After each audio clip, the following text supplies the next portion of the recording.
সহিহ বুখারীতে আসছে হযরত আবু হুরায়রা বাজারে বাজারে ঘুরতেন আর দোয়া করতেন, আল্লাহুম্মা লা তুদরিকনা সানাতুস সিত্তিনা ওয়ালা ইমারাতুস সিবিয়ান। হযরত আবু হুরায়রা বলতেন, ইয়া রাব্বি, আমাকে 60 হিজরির শাসক গোষ্ঠী থেকে তুমি আমাকে হেফাজত করো আল্লাহ। 60 হিজরির ওই যুবকের শাসন থেকে তুমি আমাকে হেফাজত করো আল্লাহ। 60 হিজরিতে একজন যুবক শাসন ক্ষমতায় আসবে, আল্লাহ তার ফিতনা থেকে তুমি আমাকে হেফাজত করো। আচ্ছা বলেন, 60 হিজরিতে একজন যুবক শাসন ক্ষমতায় আসবে, এই কথা কি আবু হুরায়রা আগে বলেছেন না নবী বলেছেন? আল্লাহর নবী বলেছেন, আমার উম্মত হালাকাত উম্মতি আলা ইয়াদাই গিলমাতিন মিন কুরাইশ। সহিহ বুখারীতে নবীজি বললেন, কুরাইশ বংশের এক যুবকের মাধ্যমে আমার মুসলমান ধ্বংস হবে। কুরাইশ বংশের এক যুবকের মাধ্যমে মুসলিম ধ্বংস হবে। কুরাইশ বংশের যুবকের মাধ্যমে মুসলমান ধ্বংস হয়ে যাবে। ওই কুরাইশ বংশের যুবককে এর ব্যাখ্যা করতে যাইয়া বিশ্ববিখ্যাত মুহাদ্দিস আল্লামা ইমাম হাজর আসকালানি আশ-শাফিঈ রাদিয়াল্লাহু আনহু তিনি সহিহ বুখারীর সহিহ বুখারীর শরহ গ্রন্থ ফাতহুল বারীতে তিনি লেখেন, হযরত আবু হুরায়রা প্রত্যেক বাজারে বাজারে দোয়া করতেন আর বলতেন, আল্লাহুম্মা লা তুদরিকনা সানাতুস সিত্তিন ওয়ালা ইমারাতুস সিবিয়ান। আল্লাহ আমাকে 60 হিজরির যুবকের শাসন থেকে তুমি আমাকে বাঁচাও। 60 হিজরির যুবকের শাসন থেকে তুমি আমাকে বাঁচাও। ইমাম হাজর আসকালানি বলেন, আল্লাহর নবীর হাদিস আর আবু হুরায়রার দোয়া থেকে বোঝা যায় 60 হিজরিতে যে যুবক মুসলমানদের ক্ষমতায় এসেছিল তার নাম ইয়াজিদ। তখন ইয়াজিদের বয়স মাত্র 34 বছর ছিল। যুবক 34 বছরের একজন যুবক ক্ষমতায় বসলাম, আমার বয়স 40। তার মানে আমি আরো 6 বছর আগে যেমন ছিলাম, বুঝতেই পারতেছেন। 34 বছরের একজন যুবক, তিনি সুঠাম দেহের অধিকারী ছিলেন, ক্ষমতায় বসেছিলেন। আল্লাহর নবী বলে গেছেন, আবু হুরায়রা 34 বছরের একটা যুবক 60 বছরের ক্ষমতায় বসবে, সে তামাম পৃথিবীতে ফিতনা সৃষ্টি করবে, আমার উম্মতের মধ্যে ফিতনা বাঁধাই দিবে, আমার দৌহিত্রকে হত্যা করা হবে, কারবালায় আমার পরিবার পরিজনকে হত্যা করা হবে। সে পৃথিবীতে ভয়াবহ ফিতনা করবে, শুধু আমার বংশে হত্যা করবে না, আমার মদিনা আক্রমণ করবে। আমার মদিনায় 3 দিন পর্যন্ত ঘোড়া গাদা বাঁধা থাকবে, মসজিদে নববীতে আযান বন্ধ করে দিবে, ইকামত বন্ধ করবে। যে মদিনার বাসীরা আমাকে পাহারা দিয়েছিল, সেই মদিনার মানুষকে সে হত্যা করবে।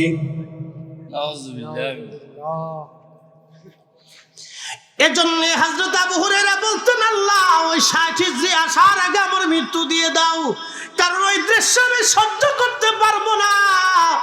আল্লাহ 60 হিজরি আসার আগে আমার বিদায় দাও।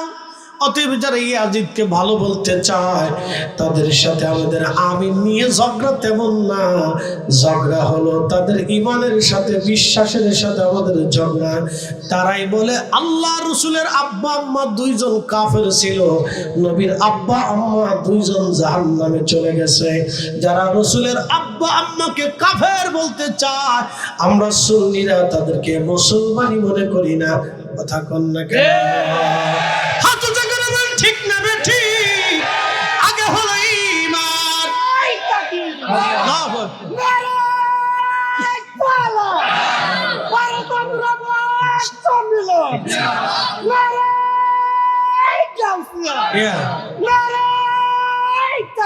আল্লাহ তো মাইক ফেল হয়ে গেছে। আল্লাহ শোনেন, আল্লাহ এক একজনের এক একটা বৈশিষ্ট্য দিয়ে পাঠায়, এটা আল্লাহর ইচ্ছা। তাহলে বলেন, ওনাদের সাথে আমাদের সম্পর্ক দূরত্ব কি নিয়ে? ঈমান নিয়ে। যেটা বলেন কি নিয়ে? ঈমান নিয়ে।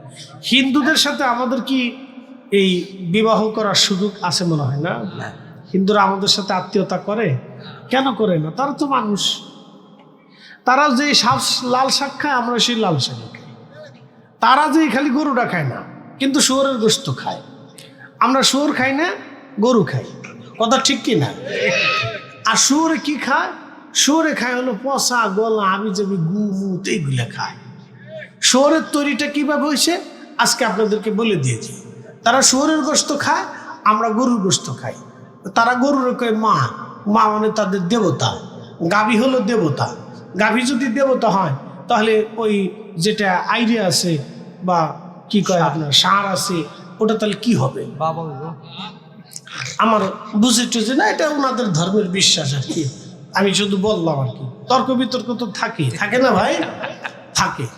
তো মনোযোগ দেন, তারা ওই সারা দেশে ইস্কুন মিস্কুন বানাইয়া আমাদের মুসলমানের সাথে একটু ছুটা ঘোরাবার চাইতেছে, কিন্তু তার কাজ হবে না। কি কথা কন না কেন? কাজ হবে? তারা ইস্কুন মিস্কুন বানায় বুঝাইতে চাইতেছে আমরা বিরাট বড় হেডামালা। শোনেন, আবার কয়দিন আগে শুনলাম ভারতের উগ্রবাদী হিন্দু এখন একটু শরীরে একটু তেল উঠছে আর কি, শরীর একটু গরম হয়েছে না, এই শরীর একটু ভারতের কিছু হিন্দুদের শরীর গরম হয়েছে। তারা বলতেছে খাজা বাবা আজমিরির মাজারের ওখানে আগে মন্দির ছিল, আমরা মাজার ভাঙ্গে মন্দির বানাইতে চাইতেছি। ওরা জানে না খাজা বাবার সাথে ওদের 14 পুরুষও কোনোদিন যুদ্ধ করে পারে নাই। এখন খাজা বাবার মাজারে হাত দিলে তাদের অস্তিত্ব যে বিলীন হবে, ভারত টুকরা টুকরা হবে, ওরা এখনো বুঝে নাই। কথা কন না কেন? ঠিক কিনা?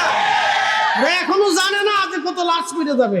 ওরা জানে না যে খাজা বাবার মাজারে হাত দিলে যে কি হবে, ওরা জানে না। কি কথা কন না কেন? ওরা জানে না। এরা দিন দিন আমাদেরকে উত্তপ্ত করতে চাইতেছে। আমরা উত্তপ্ত হতে চাচ্ছিলাম না, আমরা ঠান্ডাই ছিলাম। কথা ঠিক কিনা?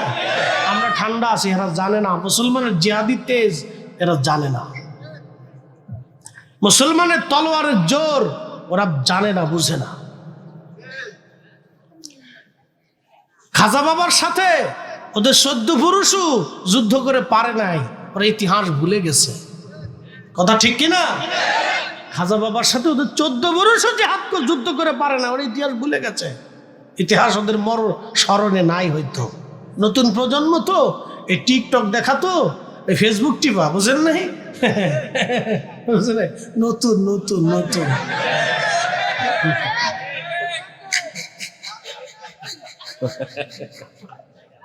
নতুন নতুন বুঝে নাই, বুঝে নাই, বুঝছে না, বুঝবে না। তো খুব মনোযোগ দিয়ে একসাথে জোরে বলেন তো আল্লাহু আকবার। আরো জোরে বলেন। তো তাদের সাথে আমার দূরত্ব হলো বিশ্বাস নিয়ে। কথা ঠিক কিনা? তাদের সাথে আমাদের আর কোনো ঝগড়া নাই। এই রাজনীতি একসাথে করতেছে, বাজার ব্যবসা। আচ্ছা বলেন তো, আমাদের বাংলাদেশে যদি আমরা হিন্দুদের বাজার থেকে দোকান থেকে সদাই না করি তো করবে কেনা? কি কথা কর না কেন? তাদের সাথে যদি আমরা ব্যবসা না করি তো তাদের সাথে ব্যবসা করবে কি? কথা ঠিক আছে না? তার মানে বোঝা গেল এখনো আমরা সম্প্রীতি বজায় রাখা আছি, সম্প্রীতি বজায় আমরা রাখছি, কোনো দূরত্ব নাই তাদের সাথে। শুধু বিশ্বাসগত তফাৎ আছে। তারা একটা বিশ্বাস করে, আমরা একটা বিশ্বাস করি, কিন্তু রাজনীতি, অর্থনীতি, সমাজনীতি, চলাচল, ব্যবসা বাণিজ্য সব আমরা একসাথে করি, তাদের সাথেই করি। আমি নিজেও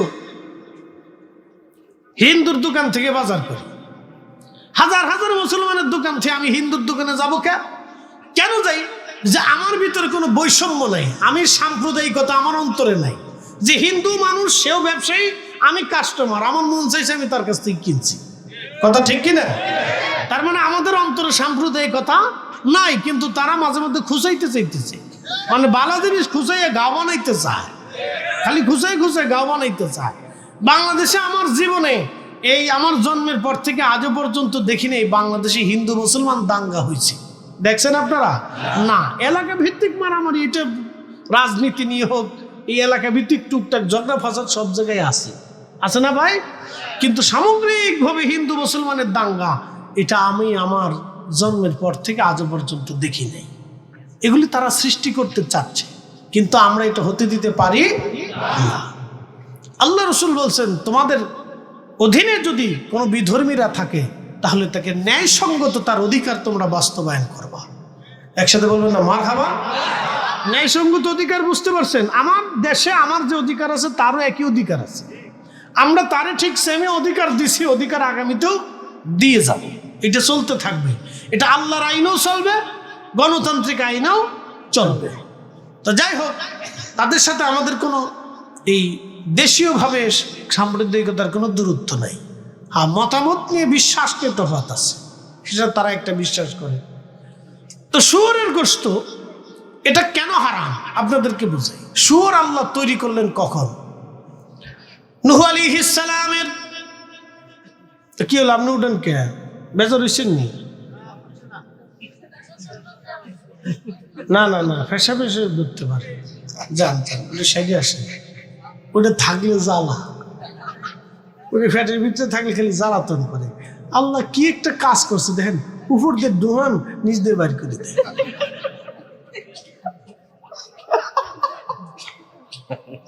একসাথে কথা আল্লাহু আকবার। কিরে তোরা কথাবার্তা কইস না, চুপচাপ বসে মুখ চুপ। তোরাও কি নতুন নেই? আচ্ছা ঠিক আছে, কথাবার্তা কইস কি? আল্লাহর কায়দা, ভিতর দিয়ে উপর দিয়ে ডুহাইয়া এরপরে ভিতরে খুব সুন্দর করিয়া আল্লাহ এটারে বাটাম চালান দেয়, তারপরে এটার খালাস করে দেখে যা চলে যা, আবার ভিতর দিয়ে ডুহায়, আবার এই বাটাম চালান দিয়ে খালাস করে দেয়। এই মহান কারিগরটা কি? আল্লাহ। একসাথে বলেন কে? আল্লাহ। একজন যদি খাবারের দেবতা থাকতো, আর একজন যদি হজমের দেবতা থাকতো, তাহলে দুই দেবতার ভিতরে পিটি হইতো। খাবারের দেবতা কইতো তুই এত হজম করিস, তোর আর দেব না। হজমের দেবতা কইতো না আমি তো দ্বিতীয় ভিতর, না দিলে তোর উপায় নেই। তো দুই দেবতার ভিতরে ফিটি চলতো, মারামারি হইতো। তো দুই দেবতার ভিতরে যদি ফিটি হয় তো বান্দার জান শেষ। তো মালিক কয়জন? একসাথে বলেন রব কয়জন?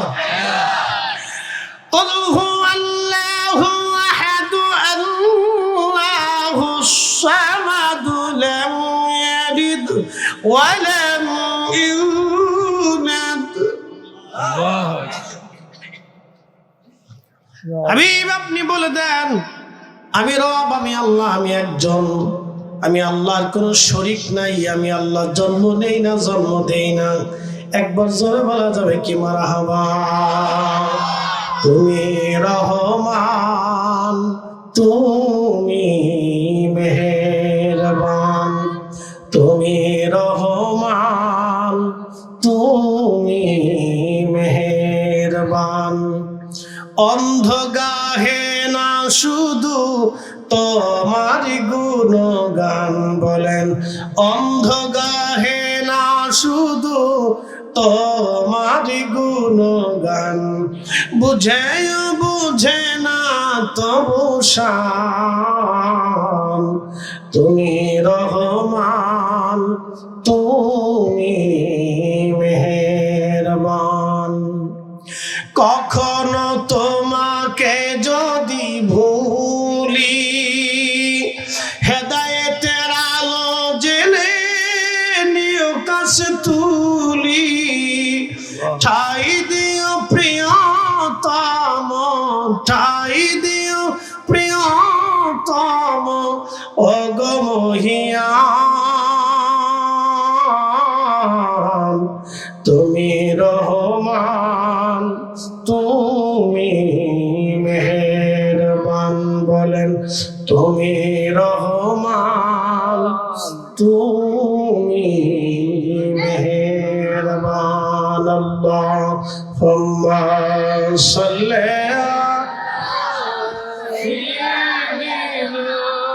মাওলানা মুহাম্মাদ ওয়া আলা আলি সাইয়্যিদিনা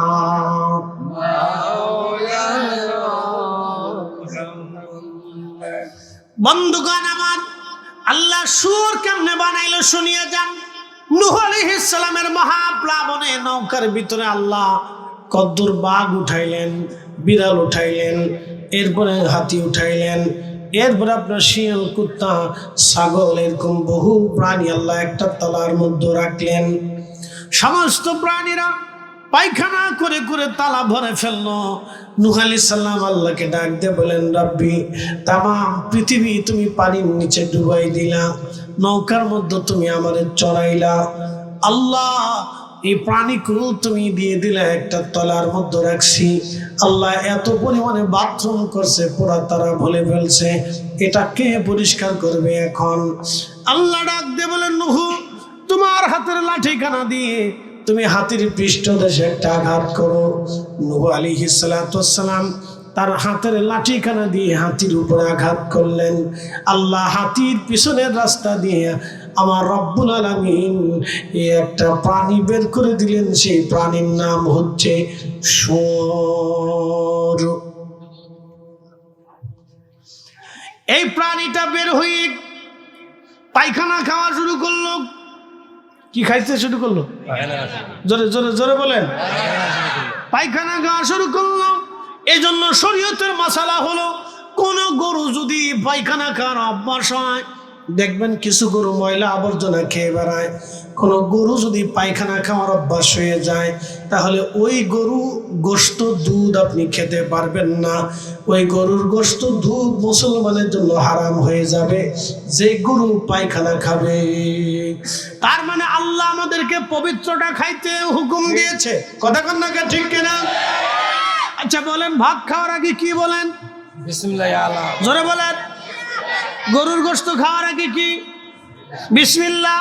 খাসির গোশত খাওয়ার আগে বিসমিল্লাহ। যদি আপনার সামনে শুয়োরের গোশত দেয় তাহলে কি করবেন? নাউযুবিল্লাহ। যদি বিড়ি টান দেন, বিড়ি খাওয়ার আগে বিসমিল্লাহ নাই? হ্যাঁ, মসজিদে খাইতে পারবেন? এখানে বসে খাইতে পারবেন? তাহলে যেটা মাহফিলে খাওয়া যায় না, মসজিদে খাওয়া যায় না, বিসমিল্লাহ আগে নাই, তাহলে সেটা খাবো কে? কি কথা কন না কে? মন খারাপ করেন না। একটা বিড়ির দাম কত? 10 টাকা না? হ্যাঁ ভোলামান কত? 10 টাকা। তো একজনে কয়টা বিড়ি খাই রে? 10টা 12টা খা। বাপরে বাপ, তুই দোকানদারি করস না? বাপরে বাপ, ও বিড়ির খবর রাখছে, কয়টা খায় তাই হিসাব রাখছে। বিরাট মুসল্লি দেখতেছি।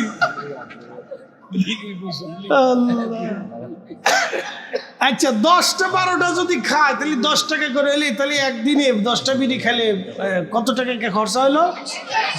হ্যাঁ কও কও, জোরে কও। তাহলে 30 দিনে কত টাকা খরচা হইলো?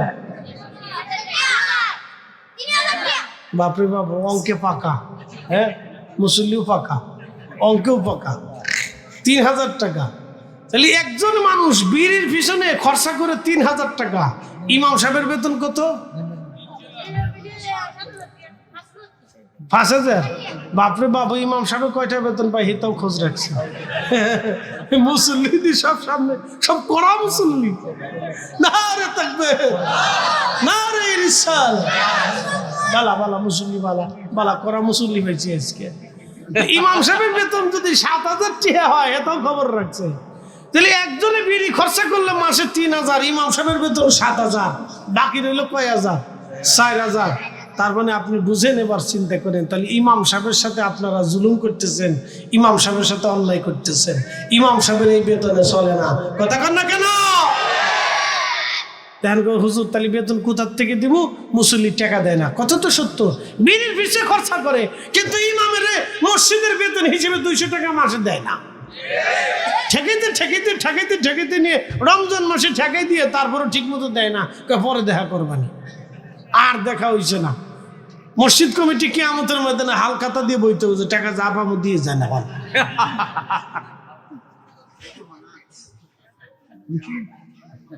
তো ইমাম সাহেবের বেতন কত পাই, হে তোর খোঁজ রাখস, বোঝা গেছে তোর মতলব বালা না রে।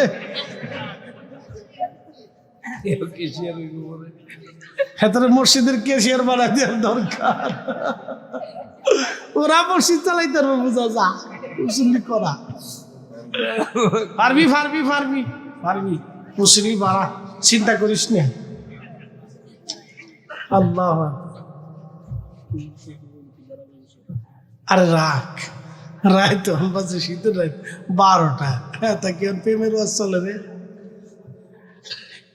একসাথে বলেন আল্লাহু আকবার, নারে তাকবীর, নারে রিসালাত। তাহলে এই শুয়োর দুনিয়াতে আসার পরে কি খাইলো? পায়খানা। জোরে বলেন কি খাইলো? খালি কি মানুষের পায়খানা? হাতির ডা, গরুর ডা, ছাগলের ডা, ভেড়ার ডা, উটের ডা, দুম্বার ডা, সাপের ডা, শিয়ালের ডা, বেজির ডা, খাটাসের ডা, তারপরে বাঘের ডা, সিংহের ডা, এরপরে যত মানে 12 বাজেলে পায়খানা সব শুয়োরে খাইছে। এই জন্য ওটা খাওয়া আল্লাহ আমাদের জন্য হারাম করে দিছে। কথা কন না, ঠিক কিনা?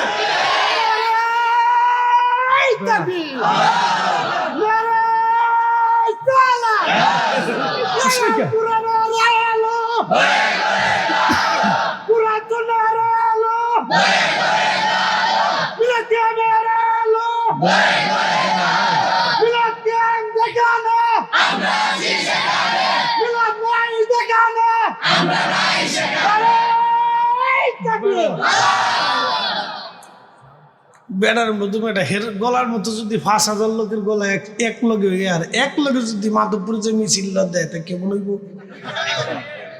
হ্যাঁ, তার গলার মতো গলা মাধবপুরে যাইয়ে যদি 5,000 লোকে এক লোকে চিৎকার দেয় তাহলে কেমন হইব? বাপরে বাপ, পুরে মাধবপুর থর থর থর করে কাঁপবো। প্রিয় ভাইরা আমার, এই জন্য গরুর গোশত হালাল, শুয়োরের গোশত হারাম। কতক্ষণ ঠিক কিনা? আল্লাহ আমাদেরকে কি খাওয়ায়? পরিষ্কারটা খাওয়ায়, ফ্রেশটা খাওয়ায়, পবিত্রটা খাবার খাওয়ায়। কথা ঠিক কিনা? প্রিয় বন্ধু, খুব মনোযোগ দিবেন। আমি আমার মূল আলোচনার মধ্যে ফিরে যাই। হযরত ইমাম হোসেন রাদিয়াল্লাহু আনহু, আমার রব আমার আল্লাহ তাকে সম্মান দিলেন। প্রশ্ন কিন্তু রেখেছিলাম, যদি কেউ বলে ফরিদি সাহেব, তাহলে যদি ফিরে না আসা হয় দুনিয়াতে, আপনারা বলেন কবরের ভিতরে মানুষের বিচার হবে, ফয়সালা হবে, আপনাদের এই পক্ষে কি কোনো দলিল ডকুমেন্টস আছে কিনা? হ্যাঁ, আমাদের দলিল আছে। বলে দলিল কি? বাস্তব দলিল থেকে আপনাদেরকে বুঝিয়ে দিয়ে যাচ্ছি। চান্দুরাবাসী মনোযোগ দিবেন। হযরত ইমাম হুসেন রাদিয়াল্লাহু আনহু কারবালায় শহীদ হলেন। তিনি যে শহীদ হবেন এই কথা রাহমাতুল লিল আলামিন আমার নবী যে আগে বলে গেছেন। আল্লাহ নবী আগে সংবাদ দিয়ে গেছেন। এজন্য সাহাবী ইয়াজিদের ফিতনা থেকে বাঁচার জন্য বারবার আবু হুরায়রা দোয়া করতেন, আল্লাহ লা তুদ্রিকনা সানাতুস সিত্তিন ওয়ালা ইমারাতুস সিবিয়ান। আল্লাহ 60 হিজরির যুবকের শাসন থেকে তুমি আমাকে বাঁচাও। আল্লাহ 60 হিজরির যুবকের শাসন থেকে তুমি আমাকে বাঁচাও। কারণ সে এমন একজন ব্যক্তি হবে যে ইমাম হোসেনকে শহীদ করবে, মদিনাতুল মুনাওয়ারা আক্রমণ করে মানুষদেরকে হত্যা করবে, নবীর মসজিদে নামাজ বন্ধ করে দিবে, আল্লাহর ঘর কাবা হামলা করবে এবং কাবা শরীফে এসে আগুন ধরায় দিবে। কাবা শরীফে আগুন কে ধরাইলো? ইয়াজিদ। কে ধরাইছে? জোরে বলেন কে? কাবা শরীফে আগুন ধরাইলো ইয়াজিদ। আজকে যারা খোদার ঘর মসজিদ পুরাইয়া দিয়া যারা বলতেছে পীরের দরবারে ভণ্ডামি হয়, ওই যে শেরপুরের এক দরবার ভেঙে ফেলে দিল, সেই দরবারের মসজিদে আগুন দিয়ে দিল, যারা আগুন দিল তারাও ইয়াজিদের দালাল। কথা বল না কেন? কারণ আল্লাহর ঘর হেরেমেন, আল্লাহর ঘর কাবাতে হামলা করে আগুন ধরিয়ে দিয়েছিল ইয়াজিদ। সে খোদার ঘর পর্যন্ত আগুন ধরিয়ে দিয়েছিল। অতএব সমস্ত মসজিদের মা হলো কাবা, বাইতুল্লাহ। ইন্না আউওয়ালা বাইতিন উদিয়া লিন-নাসি লাল্লাযী বিবাক্কাতা মুবারাকান হুদাল লিল-আলামিন।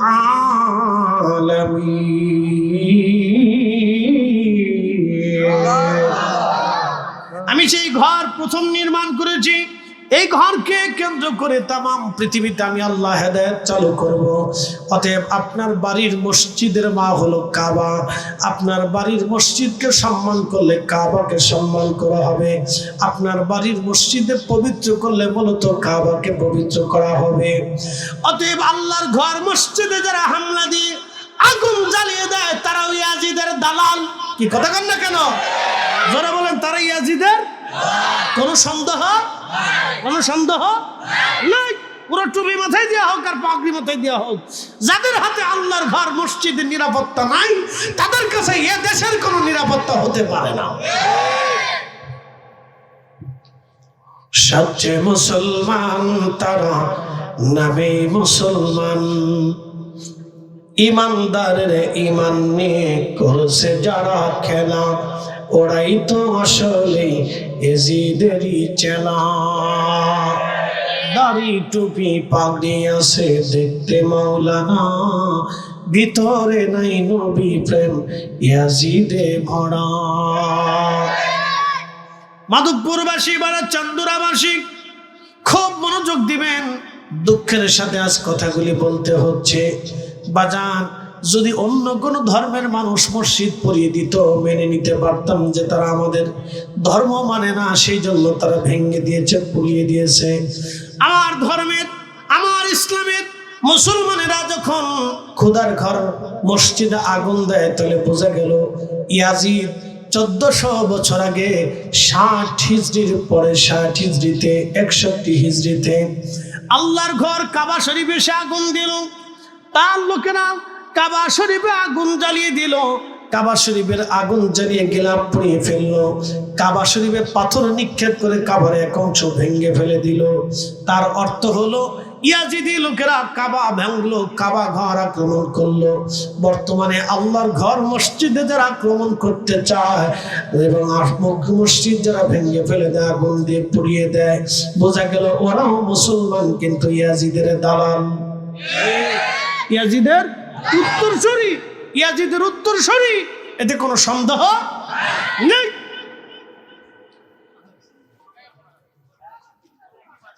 বন্ধু আমার মনোযোগ দিবেন, হাজিরিন, ইমাম হুসাইন শহীদ হয়ে গেলেন কারবালায়। পৃথিবীতে একজনের 2টা মাজার, একজনের 2টা মাজার, তিনি ইমাম হুসাইন। একজনের 2টা মাজার, তিনি ইমাম হুসাইন। বলে অমুকের গায়েবী মাজার, অমুকের 3টে মাজার, বাইজিদ বোস্তামির 4টে মাজার, এগুলো বিশ্বাসযোগ্য না, তার কোনো ভিত্তি নাই, প্রমাণ নাই। শুধুমাত্র ইমাম হুসাইনের 2টা মাজার, একটা দেহ মুবারকের মাজার হলো ইরাকের কারবালা, আর পবিত্র মাথা মুবারকের মাজার হলো বর্তমান মিশর আল আজহার বিশ্ববিদ্যালয়ের পাশে। কিন্তু সর্বপ্রথম ইমাম হুসাইনের পবিত্র মাথা মুবারকের মাজার ছিল বর্তমান যে গাজা, যেখানে ইসরায়েল প্রতিনিয়ত বোমা নিক্ষেপ করে করে হাজার হাজার লক্ষ লক্ষ বাড়িঘর পুড়িয়ে ফেলে দিয়েছে। হাজার হাজার ফিলিস্তিনি নারী পুরুষ শিশু বৃদ্ধদেরকে হত্যা করেছে, শহীদ করেছে। ওই গাজার আগে নাম ছিল আসকালান। আগে কি নাম ছিল? আসকালান। বন্ধু আমার খুব মনোযোগ দিবেন, ওই অঞ্চলে ইমাম হুসেইন রাদিয়াল্লাহু আনহুর পবিত্র মস্তককে সমাহিত করা হয়েছিল। ক্রুসেড চলতেছে 530 হিজরি, 530 হিজরিতে ক্রুসেড হলো। পৃথিবীর সব খ্রিস্টানরা মিলে মুসলমানদেরকে আক্রমণ করে তারা বাইতুল আকসা দখল করে নিয়ে চলে গেল। বর্তমানে ইসরায়েল যেমন বাইতুল আকসা দখলে নিতে চাচ্ছে এবং এক অংশ তারা দখলে নিয়ে গেছে, ঠিক ওই রকম ক্রুসেডাররা বাইতুল আকসা দখল করে নিয়ে চলে গেল। লক্ষ লক্ষ মুসলমানদেরকে তারা হত্যা করলো, বাইতুল আকসা থেকে মুসলমান তাড়িয়ে দিল। বড় কঠিন দিন চলতেছিল মুসলমানদের। ওই সময় প্রায় বাইতুল আকসা দখল করার 100 বছর পরে পৃথিবীতে আল্লাহ একজন বীর মুসলমান জন্ম দিলেন, তার নাম সুলতান গাজী সালাউদ্দিন আইয়ুবী রাহিমাহুল্লাহ। এখনো অন্য ধর্মের মানুষ জানে না মুসলমানদের কোন মা সুলতান গাজী সালাউদ্দিন আইয়ুবী জন্ম দিতে পারে। কথা বলেন ঠিক কিনা? আবার আর একজন সুলতান গাজী সালাউদ্দিন আইয়ুবীর জন্ম হতে পারে, আর একজন বীর মুজাহিদের জন্ম হতে পারে। ওরা জানে না। আর একজন মোহাম্মদ বিন কাসিমের জন্ম আসতো, আর একজন মোহাম্মদ বিন কাসিমের মতো বীর মুজাহিদ কোন মা জন্ম দিতে পারে, মোহাম্মদ ঘুরির মতো বীর মুজাহিদ মা জন্ম দিতে পারে। ওরা জানে না শাহজালাল ইয়ামানি মুজাদ্দিদি রাহমাতুল্লাহির মতো আল্লাহর ওলি কোনো মা আবার জন্ম দিতে পারে, হতেও পারে। কথা কন না কেন, ঠিক কিনা?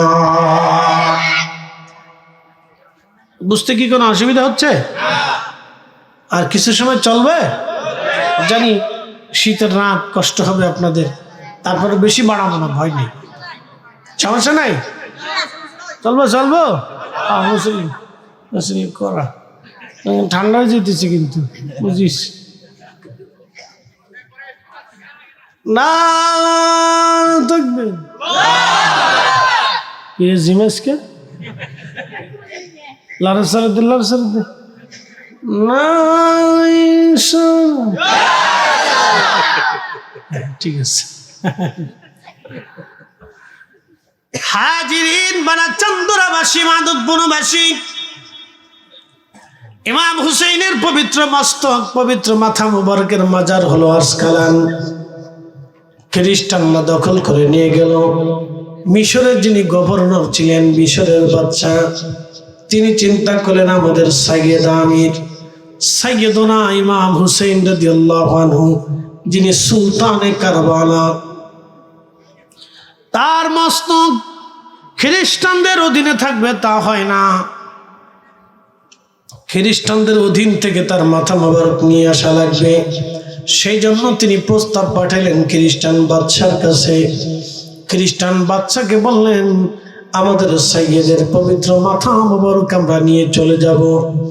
খ্রিস্টান বললেন, নিয়ে যাবেন, ঠিক আছে, কিন্তু বিনিময় দিতে হবে, যেহেতু এই দেশ আমাদের অধীনে। বলে কত বিনিময় লাগবে? বলে 30,000 স্বর্ণ মুদ্রা লাগবে। বর্তমানে ধরে রাখেন আপনি 30,000 কোটি টাকা মিনিমাম হবে। 30,000 স্বর্ণ মুদ্রা বর্তমানে 30,000 কোটি টাকা হবে। মিশনের গভর্নর রাজি হয়ে গেলেন, অর্থ চলে যাক, কিন্তু ইমাম হুসেনের পবিত্র মাথা মোবারক উঠানো এবং তার পবিত্র চেহারা এক নজর দেখা আমার ভাগ্যে যদি হয়, তাহলে আমার 14 পুরুষের কপাল খুলে যাবে। কথা কন না কেন, ঠিক কিনা? ইসলাম ও মুসলমান সত্য, কবর সত্য, এই ঘটনার থেকে শুনে যাবে। আবার আসিব ফিরে ধানসিঁড়ি তীরে নবান্নে বাংলায়, হয়তো শালিকের বেশে, না কুত্তার বেশে, না বানরের বেশে, না শিয়ালের বেশে, না হাতির বেশে। এই সমস্ত বিশ্বাস পৃথিবীতে আদৌ নাই, কখনো এই সমস্ত বিষয় হবে না। তা বাস্তব থেকে আজকে বুঝে যাওয়ার দরকার। কথা বল, ঠিক কিনা? আমাদের সাইয়েদনা হুসাইন রাদিয়াল্লাহু আনহু, তিনার পবিত্র মাথা উঠানোর জন্য 30,000 স্বর্ণ মুদ্রা মিশরের বাদশা খ্রিস্টানদেরকে দিয়ে দিলেন। মিশরের বাদশা তিনি তার পবিত্র মাথা ওঠানোর জন্য নিয়ে আসার জন্য সৈন্য সামন্ত নিয়ে, উলামায়ে কেরাম নিয়ে, লোক লস্কর নিয়ে তিনি রওনা হয়ে গেলেন। আওলাদে রাসূলের পবিত্র মাথা মোবারক আসার আগে বহু দূর থেকে উনি ওনার পায়ের জুতা খুলে ফেললেন।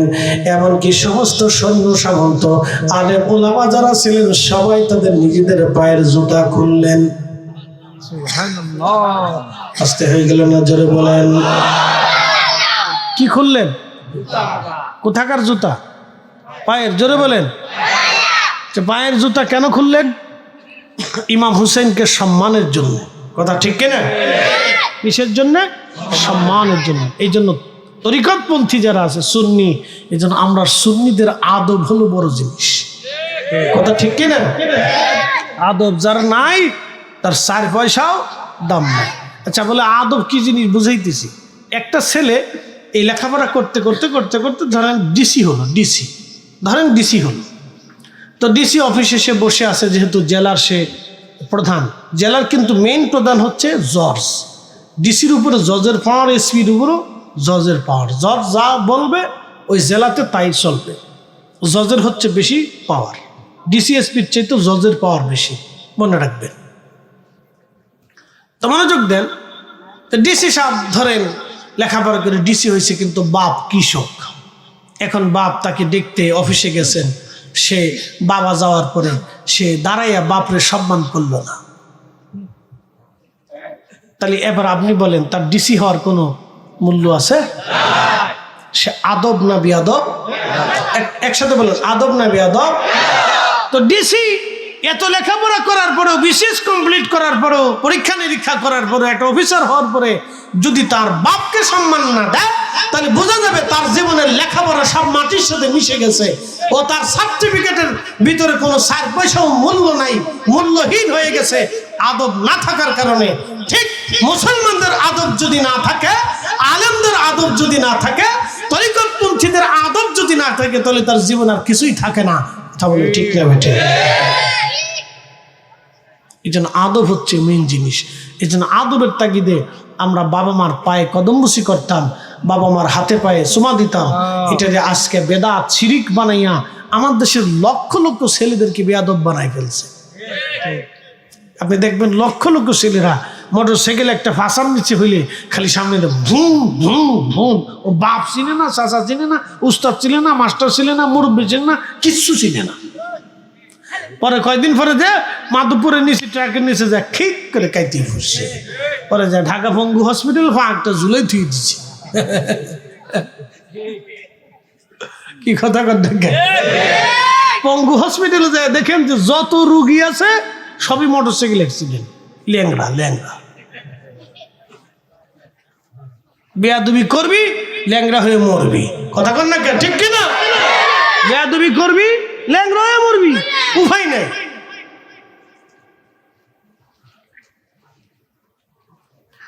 প্রেমাদুব্বনবাসী মনোযোগ দিবেন। জুতা খুলেন, হাজরাতে সাইয়্যিদুনা হুসাইন রাদিয়াল্লাহু আনহুর মাজারের দিকে রওনা করলেন জুতা খুলে। আমি নিজে চোখে দেখেছি বর্তমানে হেরামে কাবা শরীফে এই বছর হজে আমি দেখলাম শত শত হাজিরা জুতা পায়ে দিয়ে খোদার ঘর তওয়াফ করে। একসাথে বলবেন না নাউজুবিল্লাহ? আচ্ছা, আপনারা কি মনে করলেন জুতার দাম বেশি? তো জুতার দাম বেশি নইলে সে জুতা ভাই দিয়ে কাবা ঘর তাওয়াফ করার কারণটা কি? এর অর্থ হলো এটা আব্দুল ওহাব নজদির রেজাল্ট, ফলাফল। কথা কন না, ঠিক কিনা? আব্দুল ওহাব নজদির অনুসারী হইলে যা হবার তা হয়ে গেছে। ও জুতা পাই দিও কাবা ঘর তাওয়াফ করছে, ও কাবারে কিছু মনেই করে নাই। সিস্টেম মনে করে নামের আগে হাজি লাগা, মিস্টার হাজি, মিস্টার হাজি। হাজি লাগানোর দরকার, এটা তো অরিজিনাল হাজি না তো, এগুলো মাল্টো সাজি। মাল্টো সাজি বুঝেন নাই? আরেকজনের টাকা মাইরে দিয়ে হজে গেছে। জোরে কথা কন। মাল্টো সাজি কি হাজি? মাল্টো সাজি আরেকজনের টাকা মাইরে দিয়ে হজে গেছে, যাই ওই কোলর টাওয়ারে থাকে। বাপরে বাপ, কোলর টাওয়ারে ঘুমায়। বন্ধু মনোযোগ দিবেন, কথা শুনে যাবেন। খোদার ঘর তাওয়াফ করে জুতা পায়ে দিয়ে প্রশ্ন করবেন জুতা পায়ে দিয়ে তাওয়াফ করলে কি হয়, অসুবিধা কোথায়?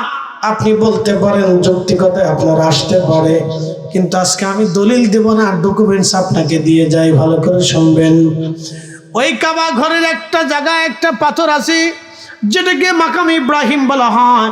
আপনি তাওয়াফ করার সময় দেখবেন কাঁচের গ্লাস দিয়ে সুন্দর করে একটা জায়গা সুন্দর করে ঘিরে রাখা, একটা খুঁটির মতো আপনি দেখবেন সুন্দর এই ফুলদানির মতো, এর ভিতরে পবিত্র পায়ের চিহ্ন আছে একটা পাথরের মধ্যে। ওই জায়গাকে মাকাম ইব্রাহিম বলা হয়। ওই পাথরটাই হযরত ইব্রাহিম আলাইহিস সালাম ওইখানে দাঁড়াইয়া, ওই পাথরের উপর দাঁড়াইয়া তিনি খোদার ঘর গেঁথেছিলেন, কাবা শরীফ তিনি গেঁথেছিলেন। যখন তিনি কাবা গাঁথতেছিলেন তখন আল্লাহ পাথরকে বললেন পাথর নরম হয়ে যাও, সাথে সাথে পাথর নরম হয়ে গেল, আর আল্লাহর খলিল ইব্রাহিমের পায়ের দাগ লেগে গেল। এখন আপনারা বলেন, ইব্রাহিম আলাইহিস সালাম যদি খোদার ঘর বানানোর সময়, গাঁথার সময় উনি যদি জুতা পায়ে দিয়ে থাকতেন তাহলে জুতার দাগ লাগতো? কি কথা ঠিক কিনা? উনি খালি পায়ে ছিলেন, কি পায়? জোরে বলেন, কি পায়? আল্লাহর খলিল যদি খোদার ঘর বানানোর সময় খালি পায়ে থাকে, তাহলে আমরাও তাওয়াফ করব কি পায়? একসাথে বলেন, কি পায়? জুতা পায়ে দিয়া বেয়াদবি। কথা কন না কেন, ঠিক কিনা? জুতা পায়ে দিয়া আপনাদের বাড়ির মসজিদে জুতা পাইতে ঢুকতে দিবেন? হ্যাঁ, বাটাম চালান চলবে।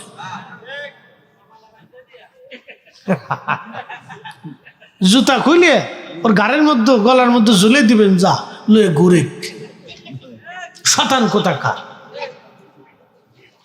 শুনিয়া জান্নাতুরবাসী মনোযোগ দিবেন। আল্লাহর খলিল ইব্রাহিম আলাইহিস সালাতু সালাম তিনি খালি পায়ে কাবা নির্মাণ করেছিলেন বিদায় সে পাথরে এখনো পায়ের দাগ আছে। একসাথে বলবেন আল্লাহু আকবার। তাহলে বলেন ইসলাম আছে না নাই? ছিল কি ছিল না? আগেও ছিল, এখনো আছে, আগামীতেও থাকবে। আল্লাহটাই ঠিক, বাদ বাকি যা আছে সব বেঠিক। আল্লাহর নবীরটাই ঠিক, বাদ বাকি যা আছে সব বেঠিক। কথা বলেন ঠিক না বেঠিক? হাত উঁচা করে বলেন ঠিক না বেঠিক? একসাথে বলেন আশহাদু আল্লাহ ইলাহা ইল্লাল্লাহু ওয়াহদাহু লা শারীকা লাহ ওয়া আশহাদু আন্না মুহাম্মাদান আবদুহু ওয়া রাসূলুহু সাল্লাল্লাহু আলাইহি ওয়াসাল্লাম। একবার জোরে বলা যাবে কি মারহাবা? হাজারেন খুব মনোযোগ দিবেন। হযরতে ইমাম হুসেন রাদিয়াল্লাহু আনহুর মস্তকানার জন্য আমরা খালি পায়ে রওনা। সমস্ত মিশরের বাদশা থেকে শুরু করে আমির উমরা আলেম ওলামা সৈন্য সামন্ত ইমাম হুসেন রাদিয়াল্লাহু আনহু রওজা মুবারকে গেলেন। উপর থেকে মাটি সরাইয়া সরাইয়া সরাইয়া সরাইয়া ওনার পবিত্র মস্তক মুবারকের মাজার রওজা শরীফের উপর থেকে মাটিগুলি সরাইয়া সরাইয়া সরাইয়া সরাইয়া ইমাম হুসেন রাদিয়াল্লাহু আনহুর মাথা মুবারক যখন বের করলেন তখন দেখা গেল 1400 অর্থাৎ ঘটনা 530 হিজরি। ইমাম হুসেন শহীদ হয়েছেন 460 হিজরি, অর্থাৎ ওই রওজা শরীফ সরানোর সময় তখন বয়স হয়েছিল 470 বছর। 470 বছর পরে লোকেরা যখন ইমাম হুসেন রাদিয়াল্লাহু আনহুর মাথা মোবারক উঠাইতে গেলেন, মাটি সরানোর পরে দেখা গেল 470 বছর আগে যেইভাবে দাফন করা হয়েছিল সেইভাবেই আছে। একটা চুল নষ্ট হয়ে যায় নাই, মাথা পচে যায় নাই, মাথা পচে যায় নাই, চেহারা নষ্ট হয় নাই। তখন কর্তৃত ওই মস্তক মোবারকের নিচ থেকে গলার অংশ থেকে ফুটায় ফুটায় রক্ত পড়তেছিল। আর এমন সুঘ্রাণ, পৃথিবীতে এত সুঘ্রাণ কোন আতরে হতে পারে না। একসাথে জোরে বলা যাবে কি ইয়া রাসূলুল্লাহ? ওয়ালা তাকুলু লিমান ইউকতালু ফি সাবিলিল্লাহি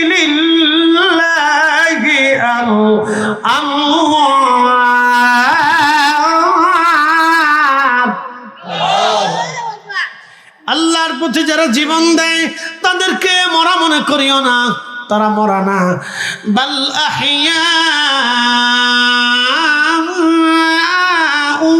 ওয়ালাকিন লা তাশউরুন,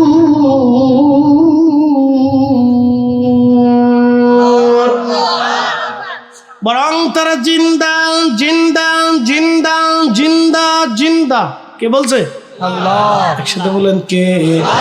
তাহলে কোরআন শরীফের আয়াত যে সত্য, আল্লাহ সত্য কথা বলেছেন তার বাস্তব প্রমাণ হলো 470 বছর পরে ইমাম হুসাইন রাদিয়াল্লাহু আনহুর মাজার মুবারক থেকে ওনার পবিত্র মস্তক মুবারক ওঠানোর সময় দেখা গেল একটা চুল নষ্ট হয় নাই, ওনার চেহারার লাবণ্যতা নষ্ট হয় নাই, ঠোঁট নষ্ট হয় নাই, কান নষ্ট হয় নাই, চোখ নষ্ট হয় নাই, ভুরু নষ্ট হয় নাই, দাড়ি নষ্ট হয় নাই।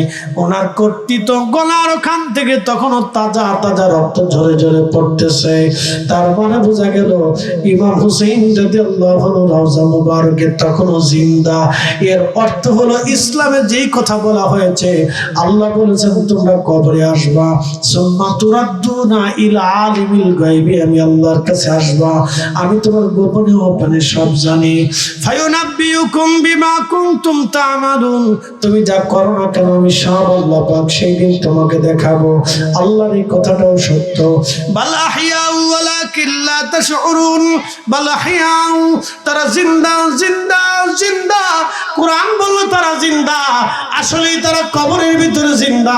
তার অর্থ হলো ইসলাম সত্য, আল্লাহ সত্য, নবী সত্য, আখিরাত সত্য, কবর সত্য। আবার আসিব ফিরে ধানসিঁড়িটির তীরে নবান্নের বাংলায়, হয়তো শালিকের বেশে এমন কোন আকীদা বিশ্বাস লালন পালন করে 4 পয়সাও দাম হবে না। এগুলি সব মানুষের বানানো বিশ্বাস। কথা বলেন ঠিক না বেঠে? তাহলে ইসলাম যে সত্য, এতে কোনো সন্দেহ? একসাথে বলেন সন্দেহ। ইমাম হুসাইন রাদিয়াল্লাহু আনহুর মাথা মোবারক উঠানো হলো কত বছর পরে? 470। জোরে বলেন কত বছর? আরো জোরে বলেন কত বছর? তখনও ওনার মাথা মোবারক যেই রকম সেরকম।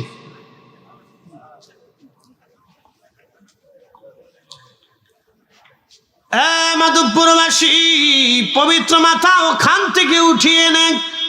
বর্তমান মিশরের আল আজহার বিশ্ববিদ্যালয়, যেটা যেখান থেকে পড়ে আসার পরে মানুষদেরকে আজহারি বলা হয়, যেখান থেকে লেখাপড়া করার পরে আমাদের দেশে আজহারি বলা হয়, ওই আজহার বিশ্ববিদ্যালয়ের পাশেই হযরত আওলাদে রাসূল সাইয়্যিদুনা ইমাম হুসাইন রাদিয়াল্লাহু আনহুর পবিত্র মস্তক মোবারকের মাজার ওখানে দাফন করা হলো। একবার জোরে বলা যাবে আল্লাহু আকবার। তাহলে আল্লাহ যা বলেছে সত্য, আল্লাহ যা বলেছে, নবী যা বলেছে সত্য। আমরা মুসলমান হকের উপরে আছি। কথা কোন ঠিক না বেঠিক?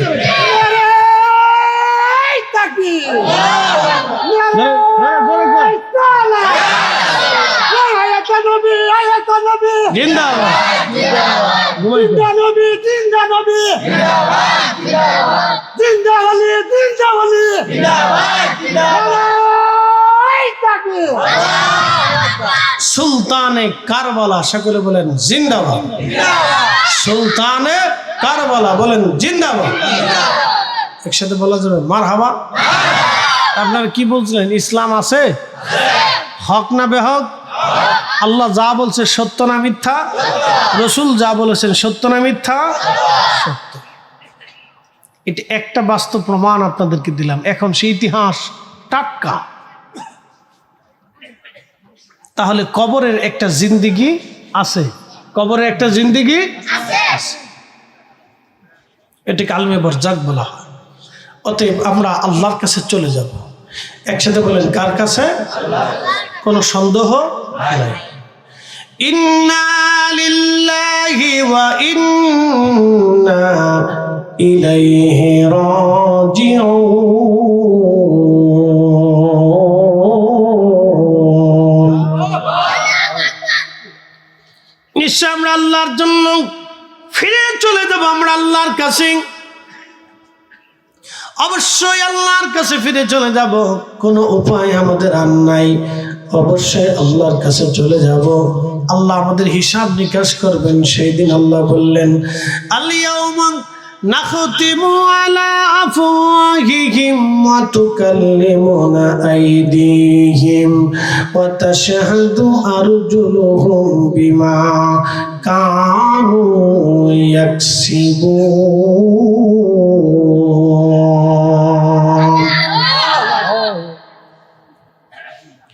হাজরিন, মাধবপুরবাসী, আল্লাহ বলেন, বান্দা তুমি আমার কাছে আসবা, আমার কাছে হিসাব কষে দিতে হবে।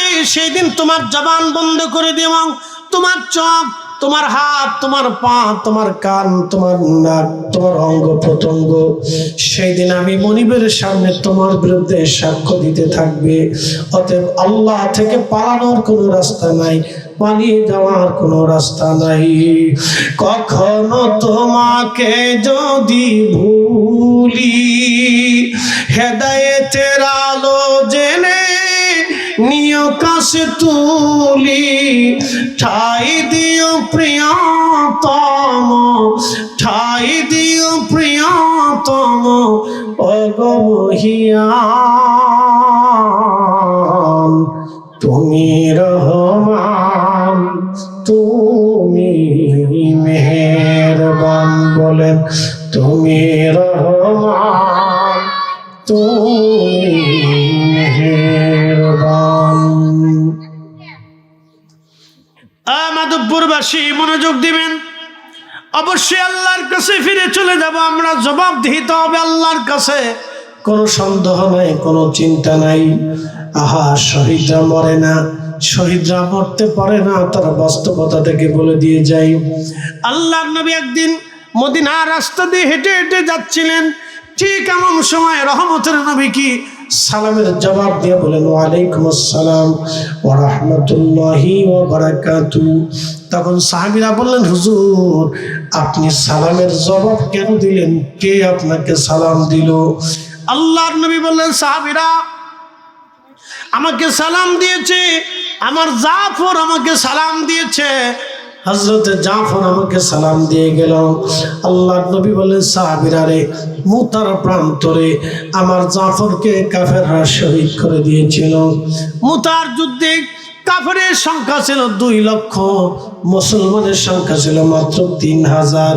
3000 মুজাহিদ নিয়ে 3 লক্ষ কাফেরের বিরুদ্ধে মুসলমান জিহাদ করে বিজয় এনেছিল।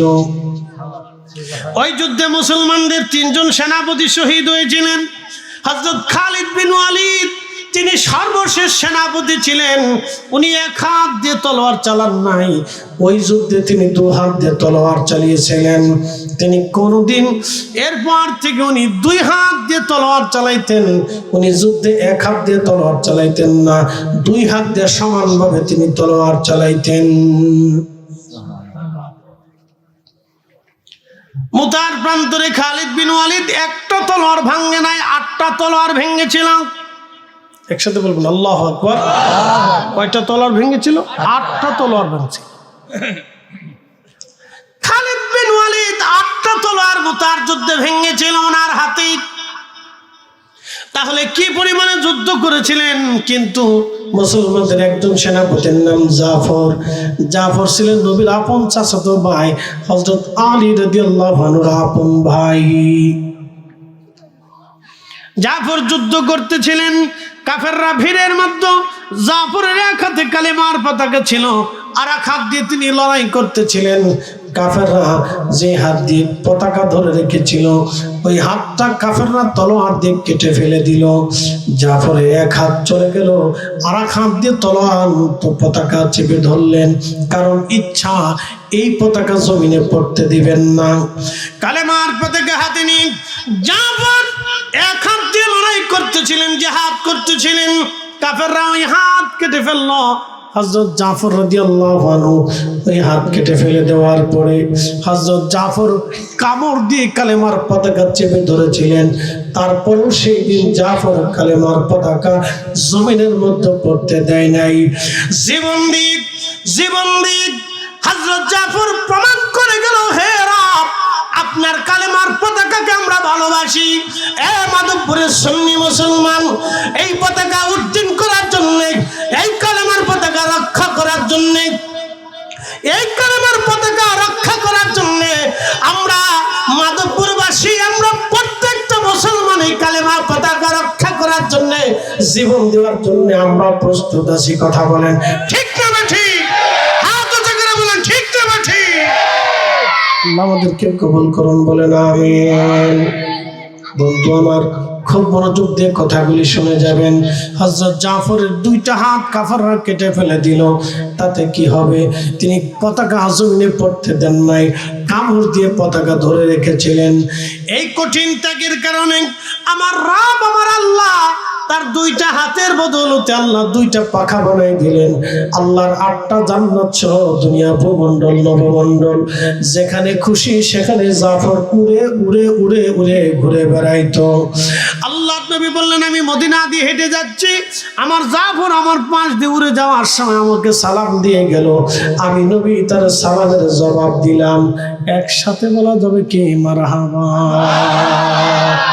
কখনো তোমাকে যদি ভুলি, হেদায়েতের আলো জেনে নিয় কাছে তুলি, ঠাই দিও প্রিয়তম, ওগো ঠাই দিও প্রিয়তম, ওগো মহিয়ান, তুমি রহমান, তুমি মেহেরবান। মেহেরবান বলেন তুমি রহমান তুমি মেহেরবান। অন্ধ গাহে না শুধু তোমারি গুণগান বলেন অন্ধ গাহে না শুধু তোমারি গুণগান বুঝে বুঝে না তুমি রহমান তুমি মেহেরবান। লা ইলাহা জোরে জোরে এক মিনিট জবান কে দিছে? আপনাদের এলাকায় বুবা আছে? আছে না? নাম কি? বুবার নাম কি? হ্যাঁ, রইস মিয়া। ফরুক? আচ্ছা, ফরুকের পাশে দাঁড়ায় যদি ডাক দেন ফরুক, শুনবে? উত্তর দেবে? যদি জিজ্ঞেন তোর নাম কি, কথা বলবে? আচ্ছা বলেন তো, এত মানুষের জবান আল্লাহ দিল, ফরুকের জবান আল্লাহ দিল না, কারণটা কি? ওর নাম ফরুক না, ফররুখ অথবা ফারুক, এরকম নাম হবে। তো যাই হোক, তো ফারুক বা ফররুখ যাই বলেন, ওর জবান আল্লাহ দিল না, সবার জবান আল্লাহ দিল, কারণটা কি? তাহলে কি আল্লাহ ওর সাথে জুলুম করছে? না, আল্লাহ জুলুম করে না। বলে কারণ কি? ফারুককে দিয়ে আল্লাহ আপনাদেরকে পরীক্ষা করাইতেছে এবং আল্লাহ আপনাদেরকে দেখাইতেছে, দেখো আমি তোমাদের জবান দিছি কিন্তু ওর জবান দেয় নাই। এর অর্থ হলো আমি আল্লাহ তোমার জবানটাও কেড়ে নিতে পারি। কথা ঠিক কিনা?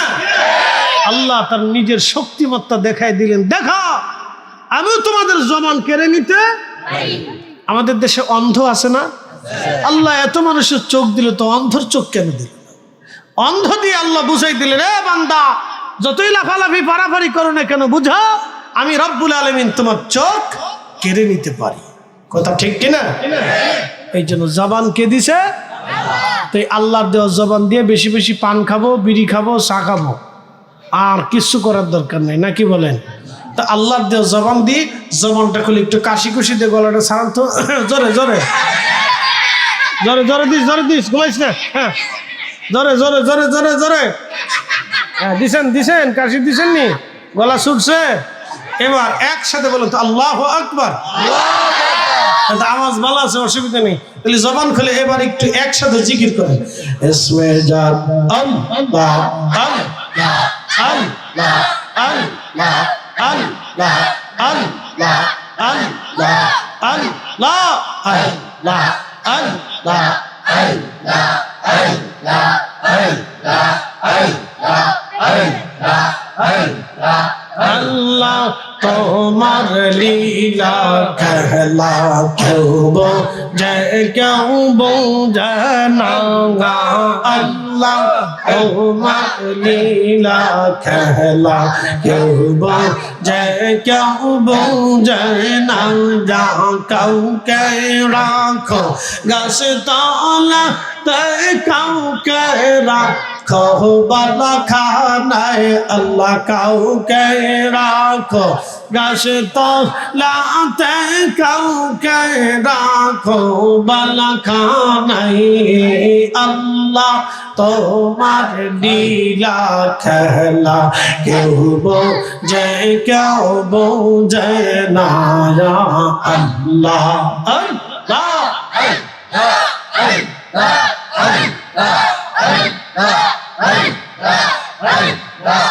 ইব্রাহিম তোমার নবী ছিল, নমরুদের আগুনে ফেললো। ইব্রাহিম তোমার নবী ছিল, নমরুদের আগুনে ফেললো। আগুন হইল ফুল বাগিচা, পশম কেহনে পড়লো না। আল্লাহ আগুন হইল ফুল বাগিচা, পশম কেহনে পড়লো না। আল্লাহ তোমার লীলা খেলা কেউ বোঝে কেউ বোঝে না আল্লাহ আল্লাহ জবান খোলে জিমেকা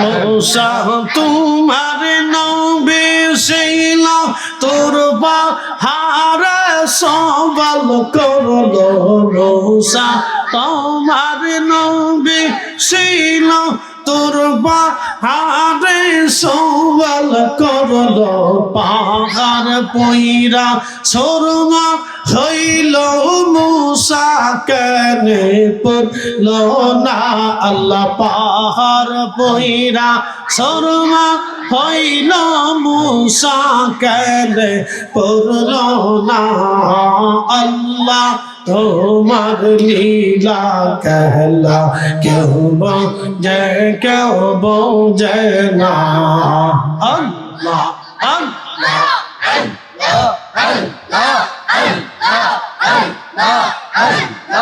কাউকে রাখো গাছ দৌলা তে কাউকে রাখো বালখানায় আল্লাহ কাউকে রাখো গাছ দৌলা তে কাউকে রাখো বালখানায় আল্লাহ তোমার লীলা খেলা কেউ বোঝে কেউ বোঝে না আল্লাহ আল্লাহ জবান খুলে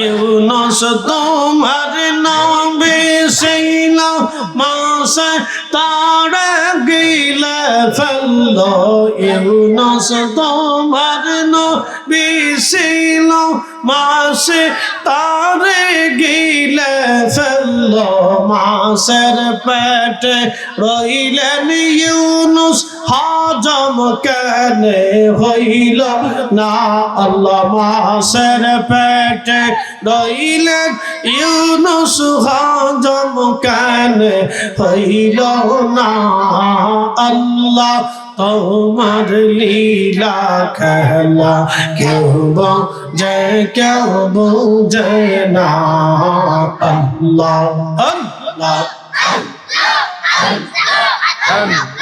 কাউকে রাখো গাছ দৌলা তে কাউকে রাখো বালখানায় আল্লাহ কাউকে রাখো কাউকে রাখো বালখানায় আল্লাহ তোমার লীলা খেলা কেউ বোঝে কেউ বোঝে না আল্লাহ আল্লাহ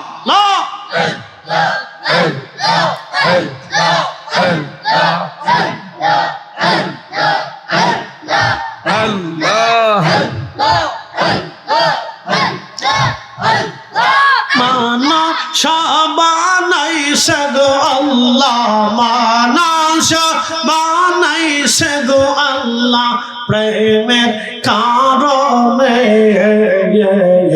প্রেমের ডোরে বান্দরে মদিনার শহরে আল্লাহ আল্লাহ হাবিবকে পাঠাইছে গো আল্লাহ হাবিবকে পাঠাইছে গো আল্লাহ প্রেমের কারণে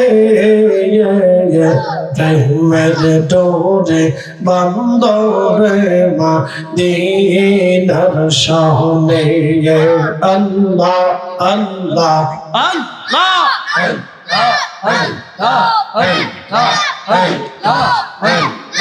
আল্লাহ বানাইলেন কত জাতি হইল না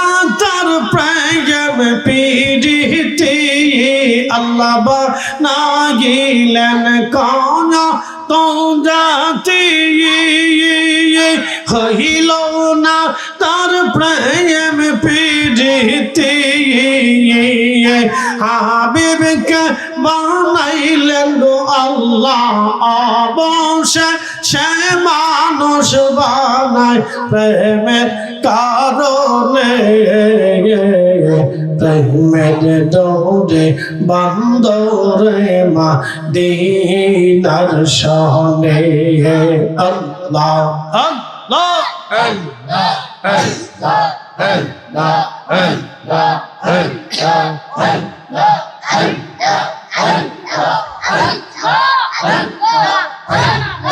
হাবিবকে পাঠাইলেন গো আল্লাহ আদমকে বানাইলেন গো আল্লাহ প্রেমের কারণে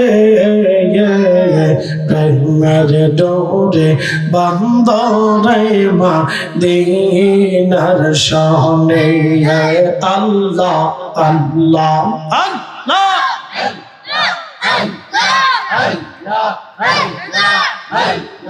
আল্লাহ বানাইলেন আসমান জমিন আর বানাইলেন রাত আর দিন হাবিবকে পাঠাইলেন গো আল্লাহ হাবিবকে পাঠাইলেন গো আল্লাহ প্রেমের কারণে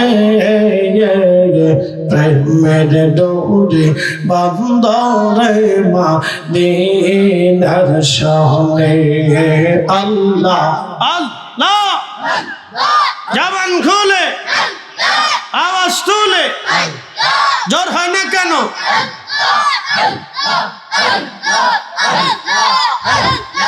লা